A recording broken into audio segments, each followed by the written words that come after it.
Alright, so welcome. This is my first draft for draftmagic.com. It's Soulbush 1. Looks like we're in a draft with Conley. Maybe this draft will go up on the other website. That would be pretty interesting. First pick, I think, is pretty easy. This is an 8-4, by the way, in case you were wondering. We're going to stick to the standard format of Scar's Mirrodin Besieged, and we'll definitely do some other formats at some point, but stick to the regular format for now. And I think that's pretty easy. First pick was Gargoyle, could keep us more open, but nowhere near in power level to the Flame Fiend. Divining Offering is probably the other next best card. I don't know if we're wheeling anything. Galvanoth will probably come back, but I've never actually played this guy, and I can't imagine him ever being that good. So looks like we'll take the other bomb uncommon from the format. For the second pick, we've got a Corrupted Conscience. Other possibilities, again, there's a Divine Offering, but again, nowhere near the power level of the Corrupted Conscience. We're passing another blue card in Streamraker, but I think the next pick, it's pretty hard to say what the guy to our left is taking from this pack. It's going to depend on what he took in his first pick, because they're all about the same level. Valira's Keepers is a nice green guy, Divine Offering, Streamraker. Not sure what we're getting back. Again, we're not sure what we're getting back there. Probably seeing something marginally playable back from that pack when it comes back. Another Galvanoth. Here, I think we're going to grab the Treasure Mage. We don't have any treasures for it yet, but we'll certainly take them a little higher if we see one. The other option is Morbid Plunder, but I'd rather stick to blue for now. I definitely want to try to get both these cards into our deck if we can. The other option, I guess, is Rusted Slasher, but when you have good targets, Treasure Mage is so good. I think here we're just grabbing an artifact. It's a choice between Flare Husk, Plague Mirror, and Dross Ripper. I think I'm going to take, it's between the Flare Husk and Plague Mirror. 4-drops tend to get, there's a lot of 4-drops in this format, and I tend to get clogged if I take them too early, so I'm going to try to shore up our early game with one of these guys. I think I'm going to lean towards Plague Mirror.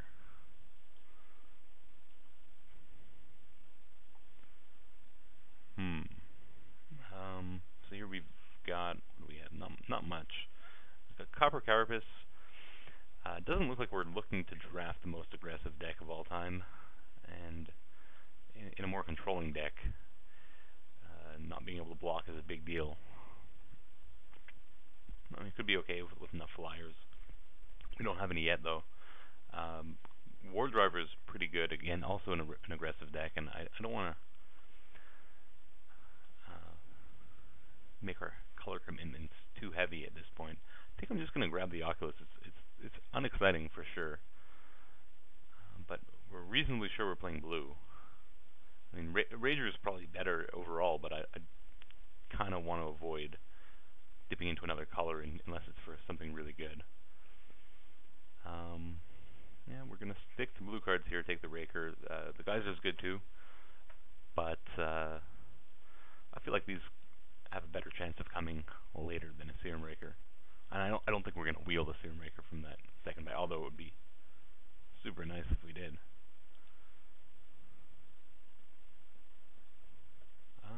So it's another War Driver, but it's looking less and less like double red for a 2-drop is going to be able to come out consistently. I don't know if I want another Oculus here. I think I'm just grabbing the Mirror Welder. It's a decent blocker. Sometimes you get some nice interaction out of its ability, but usually it's just a 1/4 artifact.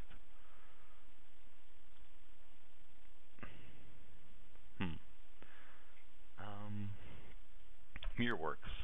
I kind of like Mirrorworks. I don't have many artifacts in my deck. I think this card gets a bad rap. Like, if you compare it to the blue Trigon, um, you, you lose a lot less tempo when you take advantage of it. And with enough artifacts, it's probably you're probably drawing at least 3 cards off of it, the equivalent of 3 cards, and except they're going right into play. But you do need a pretty heavy amount of artifacts. I'm still taking it here just because, although I do have I'm gonna grab the Rhino. No, I'm taking Mirrorworks. I don't think I'm gonna want to play the Rhino anyway.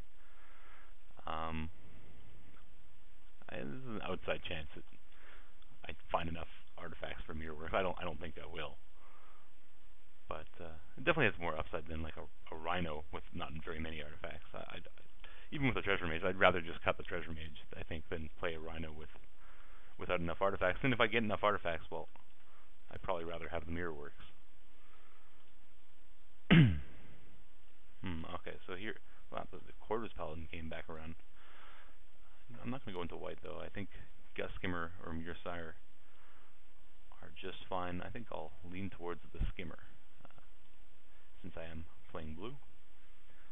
Alright, well, this Paladin I'm going to take. I really like Paladin, too, when I'm drafting white aggressive decks. I definitely like having... Battle Cry is actually a really powerful mechanic in the right deck with like a bunch of Mir tokens or a bunch of flyers.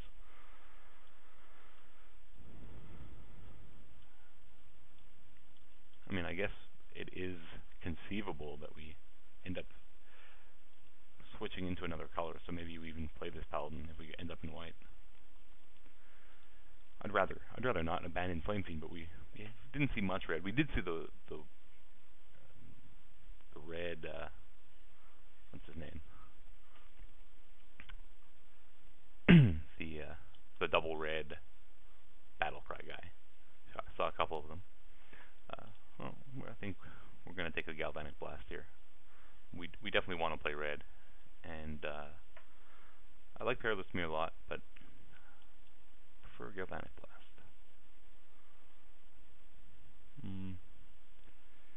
Alright, so I don't really like Glinthawk Idol outside of a white deck. I mean, you can always sort of splash it with a random Plains or a Gold Mirror, but I don't look like I'm going to be heavy enough on artifacts at this point to get much value out of it.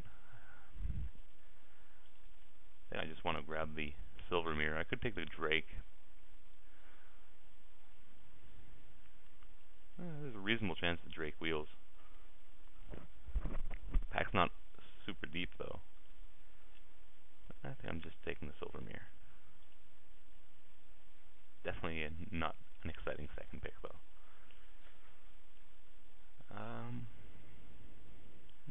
Not a great pack either for us. I'll take the Stove Rebuttal.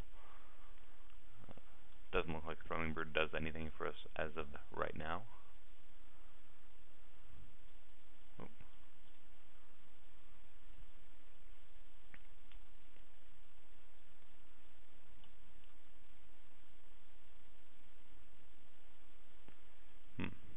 Alright, well, there's a treasure for our Treasure Mage. Against some decks, it's a really good treasure. Against Infect, it's it's a little worse. Especially when they know it's coming. You can't even trap them if you fetch it with a Treasure Mage. That said, we could just grab the Turn to Slag here. I think that might be the play. I just prefer the removal.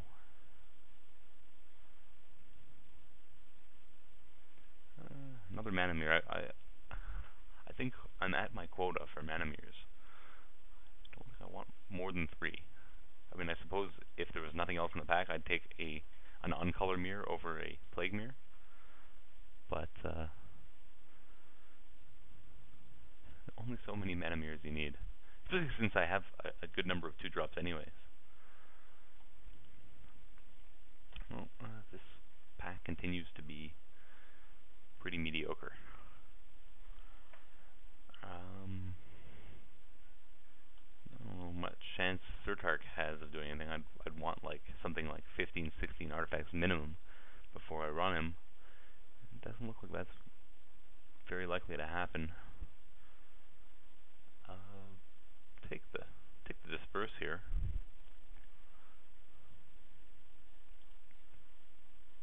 We're gonna have to hope for a significantly better pack 3. Heartstoker, I guess. Over Daredevil, we have plenty of 2-drops. I mean, I'll definitely prefer that this doesn't make the deck as of right now, but we'll take it.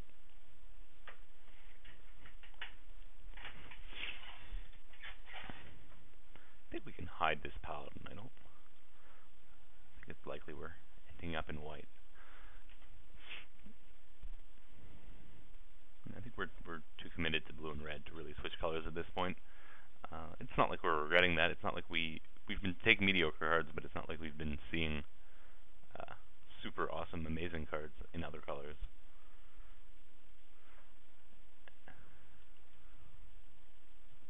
I'm grabbing the Culling Days here. Rebirth might be playable in the deck, but definitely not exciting. I think it's more of a sideboard card against like an infect deck with enough X1s in it that you need some extra blockers for. Culling Days might help us get us some extra values if we're playing a bunch of Mirrors and Oculus. Not a huge fan of Halt Order, but we're going to take it here. I don't think I want the Bladed Pinions in this deck. Darksteel Mirrors is just, like, it would be an okay defensive creature in another format, but with Infect, it's going to be a blank. Maybe a little less than half the time, but close to half the time, and that's not what you want out of a defensive creature. You want your defensive creature to be defensive, like good on defense all the time, or as often as possible.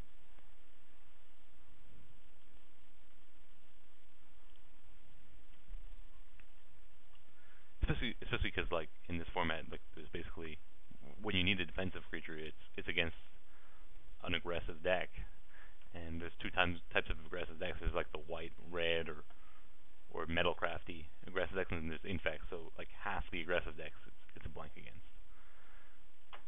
And your defensive creatures tend to be blanks against the control decks, anyways, most of the time. But that's not why you're playing them. Playing them for the aggressive decks. Grab the Gear Grabber here. Trigon Amending is, I guess, sometimes sideboard-able. I usually prefer not to. Then again, I usually prefer not to play Gear Grabber. I'll take the Rebirth.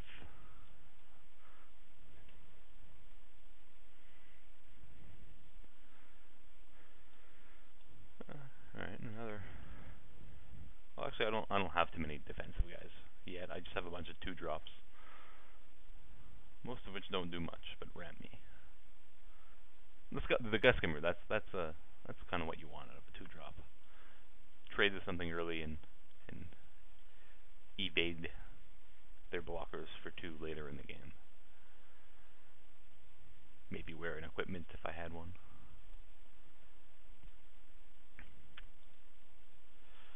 Alright, so hopefully pack 3 is slightly kinder to us. Cause, I mean, we've 24 playables, quote unquote, but definitely hope to improve on a bunch of them.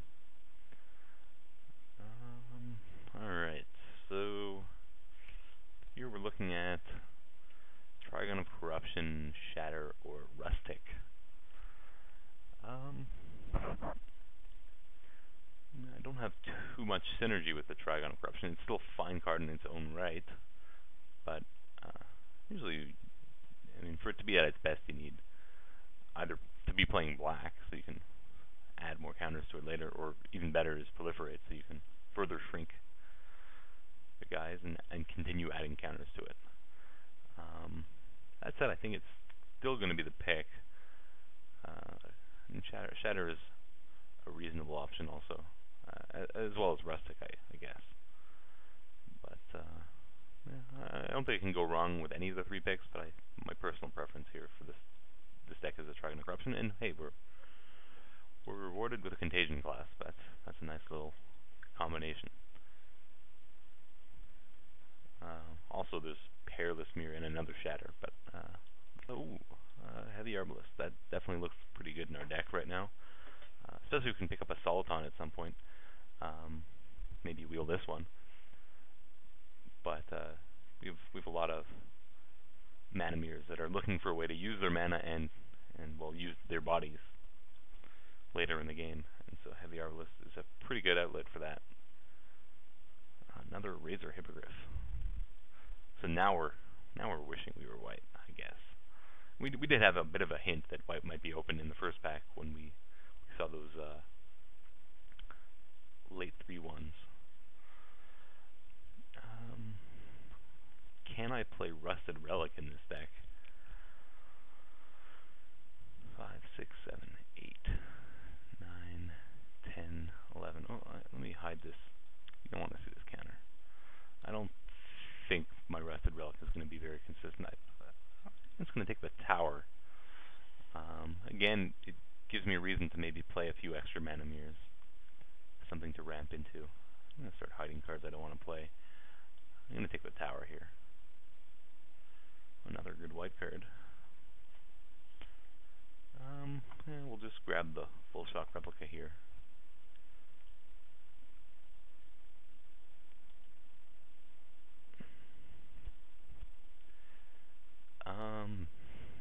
Well, let's see. We've got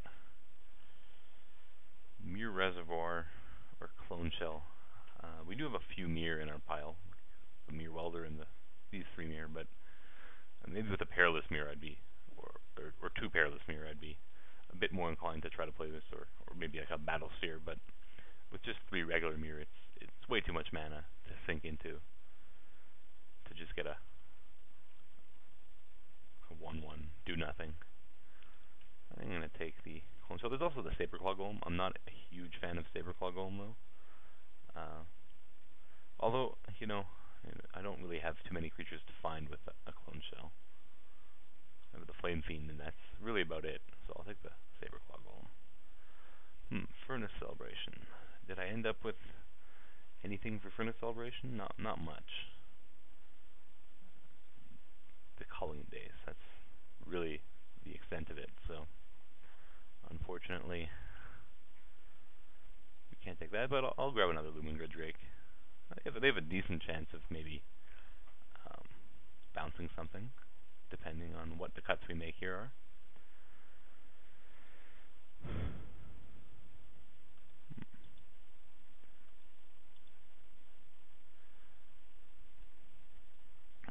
I'm playing the Mirror Works.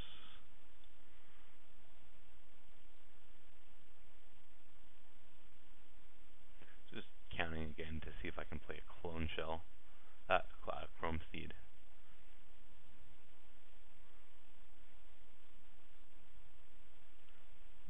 I'm going to take it as an option. I don't really know. I don't think that Panic Spellbomb is going to do much in this deck. I mean, the creatures that we're looking to win the game with, I guess, fly. Although we're pretty short on ways to win the game. Come to think of it. That might be a reason to take the Invisimancer here, but I mean, like, yeah, like we have the Flyers. We don't have a bunch of ground pounders to,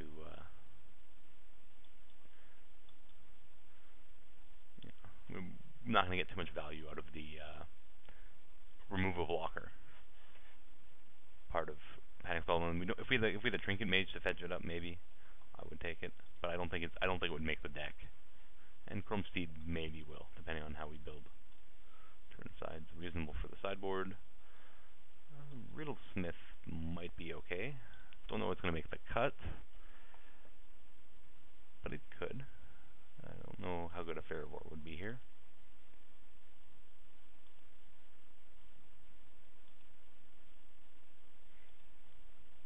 Alright, so nothing too noteworthy to round out the deck.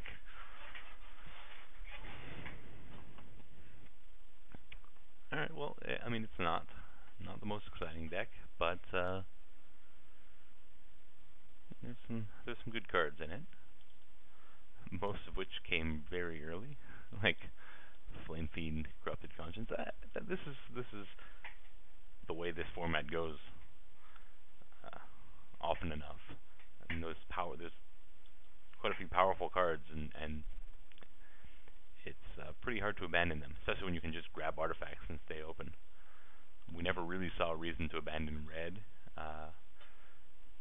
There was a potential for us to move into white, but no real standouts until later. And even in the third pack, we did see the late-ish 3/3 flyer that returns an artifact, but we didn't see that many awesome white cards coming our way. All right, so let's get building here. I'm not sure how many mana mirrors I'm going to want to play in the end. So what we're gonna do is I'm gonna skip on putting in. I'm probably playing the Iron Mirror and the Silver Mirror, and the rest of my 2 drops we're gonna decide on later. See what other sort of must plays we have.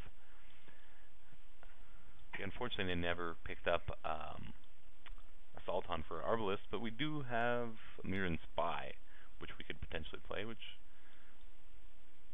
obviously not as game-ending as Assaulton, but it's a reasonable interaction. So we'll think about it. We'll see. It's not a very good card otherwise.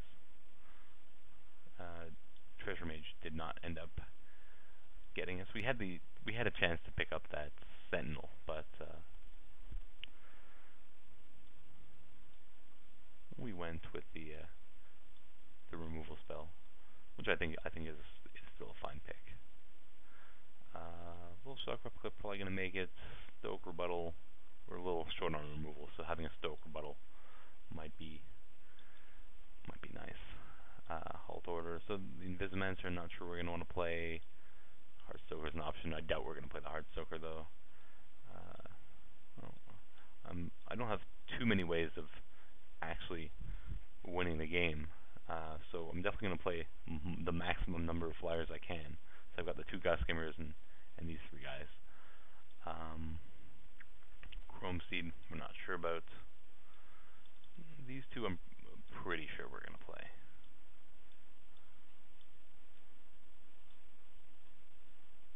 I normally sort with the creatures on top,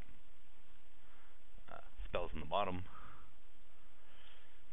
Saber Club, I'm probably going to make it. Not my favorite card in the world, but I think we need the body. So at this point, what we're going to do is we have 20 cards here. If we add the Plague Mirror, we can likely get away with 16 lands. Even without it, we can possibly get away with it. Our curve isn't ridiculously top-heavy. So we have somewhere between 3 or 4 cards to add. The first thing we're going to do is we're going to counter artifacts and see if Chrome Steed can make the cut. Because I definitely would welcome the body. Just we got to keep note. We can add a maximum of 1 other artifact in the Plague Mirror. So 1, 2, 3, 4, 5, 6, 7, 8, 9, 10, 11, 12. So best case is 14 artifacts, which is a little bit on the low end for a Chrome Steed. Though it itself being an artifact helps that out a little bit, since you only need to draw 2 other artifacts. It's not like a Surtark or something like that, where you need to draw 3 other artifacts.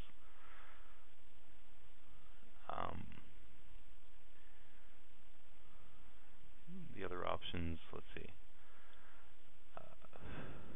Mirrodin Spy goes okay with our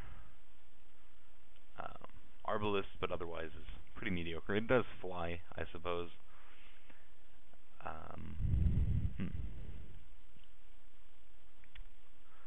The Invisimancer, but I think we already have plenty of X1s. I don't know that I want to make myself even weaker to something like an Embersmith or Arc Trails and stuff like that. We are pretty weak. There's also Riddlesmith, and especially if we add Plague Mirror, like we're really playing a lot of X1s. Oculus is a decent speed bump. If I had Vivisection, I'd definitely put it into the deck, but the way it's stands now, I don't know how necessary it is. I guess it's okay with a culling base. And all these options are pretty mediocre. Disperse, I don't have any extra interactions in the deck. I guess bouncing a Flame Fiend could be good stuff. Maybe resetting a Trigon of Corruption. But I mean, normally it's going to be used for tempo, and I don't know if that's what I'm looking for in this deck. So what I think we're going to do is we're going to go with the Chrome Steed Plaguemere, and I mean, we have sinks for our mana in terms of Arbalest and Tower of Calamities. So even with 3 mana mirrors, I think I'm okay running just 17 cards, and nothing in 17 lands. Nothing's really bouncing. Like, we're gonna add one more thing, maybe a Halt Order, as I think it has the most upside out of all these cards. I mean, none of them are exciting, and neither is Halt Order, but at least it has the most upside, I think.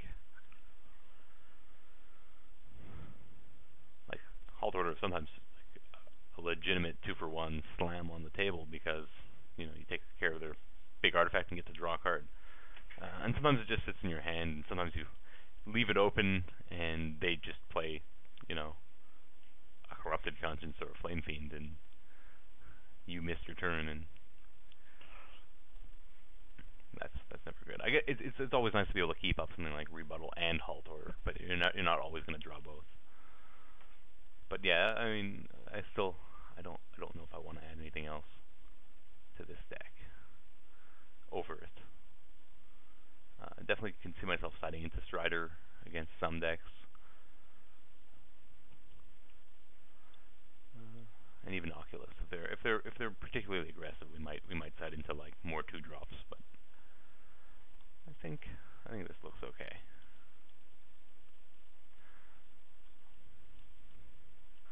So 10-7 is what they suggest. We definitely want to lean more towards blue than red. We've got the 2 mana mirrors to help us too. I think that sounds about right. We only actually have 2 red cards, or 3 red cards. 2 of them are double red though. But I mean, we have sort of like 8 sources, which should be enough. And in general, my blue, I want to have access to my double blue earlier than between the Seer Maker and the Stoke Rebuttal. I want to have access to my double blue earlier than I want access to my double red. So I think we're going to go with that, as suggested by Moto, and I'll see you round 1.